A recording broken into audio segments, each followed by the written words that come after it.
They call me the father of the atomic bomb. It is a title of honor and a sentence of damnation. You have seen the pictures. The mushroom cloud rising above the desert. The destruction of Hiroshima. The shadows burned into the pavement. You think you know the story of how we ended the war? But you don't know the silence. The terrible silence before the thunder. I remember the morning of July 16th, 1945. The Trinity Test. The desert of New Mexico was pitch black. Cold. Waiting. We were lying in the bunkers, pressing our faces into the dirt. I was shaking. Not from the cold, but from a terrifying calculation. There was a chance, a small mathematical possibility, that the detonation would not stop, that the heat would ignite the nitrogen in the atmosphere and burn the entire world to ash. We were betting the existence of the human race on a decimal point. And then, the flash. It was not like a bomb. It was like a hole had been punched in the fabric of reality, revealing the raw fire of the sun, brighter than 1,000 noons, silent, beautiful, horrifying. And in that silence before the shockwave hit us, a line from the Hindu scripture, the Bhagavad Gita, screamed in my mind, "Now I am become death, the destroyer of worlds." I didn't say it aloud, but we all felt it. We knew the world would never be the same. We had broken the seal. We had stolen fire from the gods. And we just knew, that the gods would punish us for it. I was not born a destroyer. I was a creator.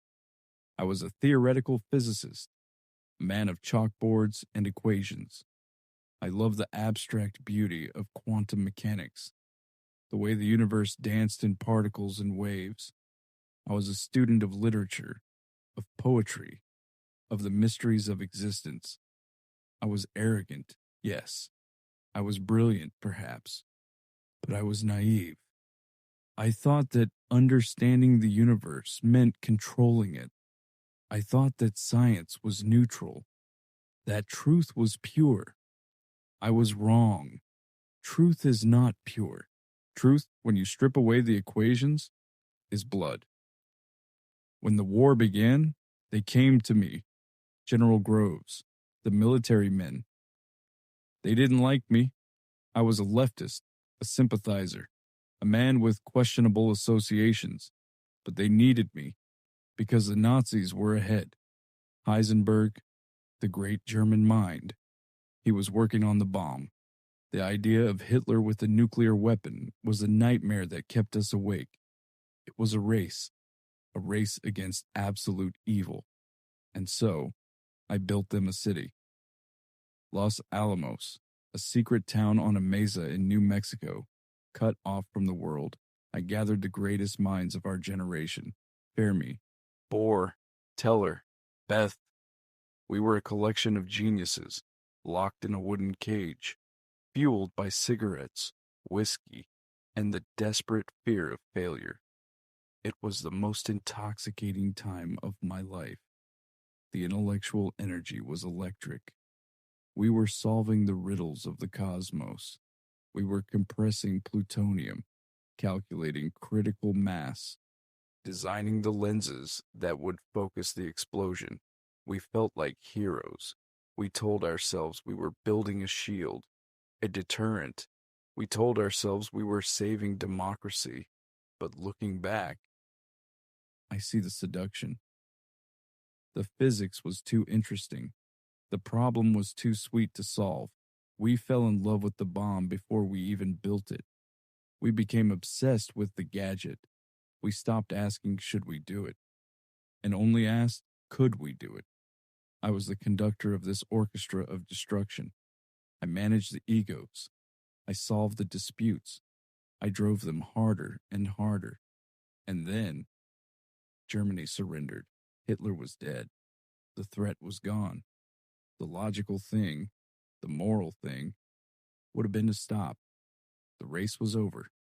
We had won, but we didn't stop. We couldn't stop. The machine had too much momentum. The military wanted their weapon. The politicians wanted their leverage. And we, the scientists, we wanted to see if it would work. We told ourselves it was for Japan now, to save American lives, to end the war quickly. But deep down, in the darkest part of my soul, I wonder if we just wanted to see the fire.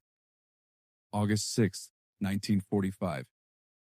When the news came, it worked. A cheer went up in Los Alamos. People were celebrating. They were ordering drinks. They were clasping my hand. I stood on the stage. I clasped my hands over my head like a prize fighter. I told them I only regretted we hadn't developed it in time to use on the Germans. The applause was deafening, but inside, I felt a coldness spreading through my chest, because I knew what "it worked" meant. It didn't mean a successful experiment. It meant that a city, a living, breathing city of families, children, schools, had been vaporized in a millisecond. Then came Nagasaki, a second bomb. Unnecessary, cruel, a demonstration of power, not a military necessity.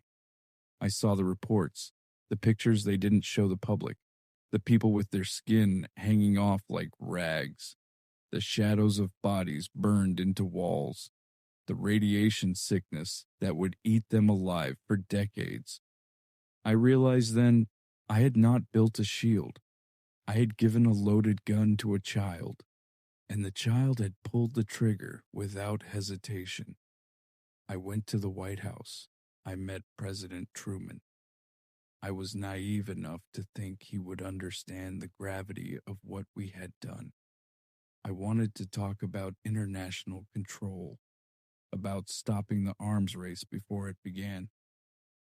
I looked at him and I said, "Mr. President, I feel I have blood on my hands."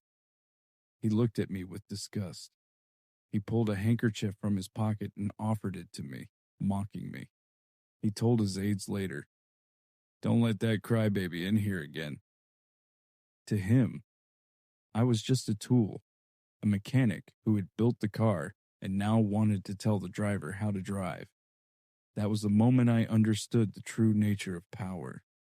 Science serves power, but power does not listen to science. After the war, I became a celebrity, the father of the bomb, but I used my voice to warn them. I opposed the hydrogen bomb, the super. The atomic bomb was bad enough, but the H-bomb, a weapon 1,000 times more powerful. It had no military target. It was a weapon of genocide, a weapon to kill the earth itself. I argued against it. I fought for transparency.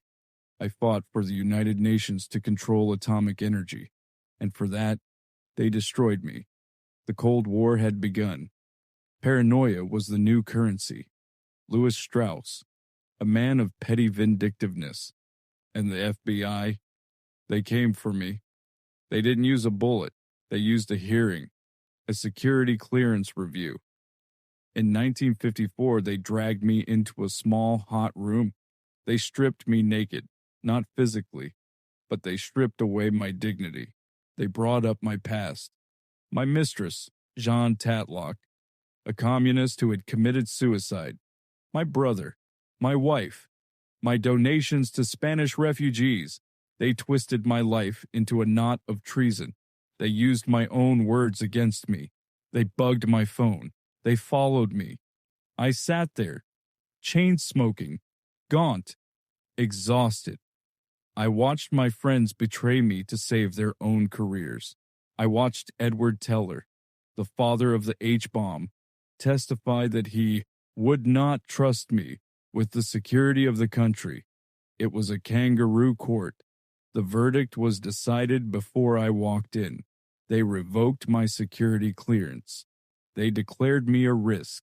They exiled me from the very world I had helped create. They didn't want Oppenheimer the conscience. They only wanted Oppenheimer, the bomb maker.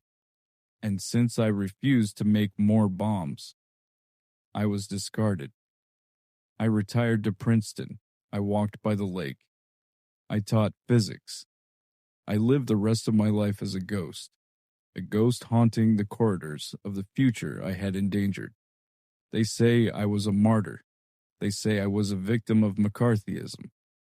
Perhaps. But I do not ask for your pity. I ask for your fear, because the chain reaction didn't end in the desert. Remember that calculation? The fear that we would ignite the atmosphere? We were relieved when the sky didn't catch fire on that July morning. We thought we were safe, but we were wrong. We did start a chain reaction. Not a chemical one, but a political one, an existential one. We started an arms race that has filled the world with enough warheads to destroy humanity 50 times over. We created a world where the apocalypse is always just 30 minutes away, a button press away, a radar glitch away. I look at the world today, and I see the fire spreading. I see men with small minds controlling weapons of infinite power. I see the arrogance of Los Alamos repeated in laboratories across the world, in artificial intelligence, in genetics, in biological warfare. We are always so proud of what we can do that we never stop to ask what we will do. I was the Prometheus of your time. I stole the fire, and like Prometheus, I was punished. But my punishment doesn't matter. What matters is the fire. The fire is still burning. It is in your silos. It is in your submarines. It is in the hands of dictators and demagogues. You cannot put the genie back in the bottle. You cannot unknow what is known. When I die, do not build me a monument. Do not name schools after me. If you want to remember me, look at the shadow of a sundial. Look at the rain. Look at the fragile blue skin of this planet, and remember that it hangs by a thread that I helped to cut. I am not a villain. I am not a hero. I am a warning. I am the man who looked into the abyss, and the abyss looked back, and it smiled. It gave me a formula. The equations were elegant. The physics was beautiful. But the result is silence. The same silence I heard in the desert before the blast. The silence of the end. We thought we were controlling nature, but we were only unlocking the door to our own extinction. My name is J. Robert Oppenheimer, and I pray to whatever gods are left, that you are smarter than I was. But I fear that the chain reaction has only just begun.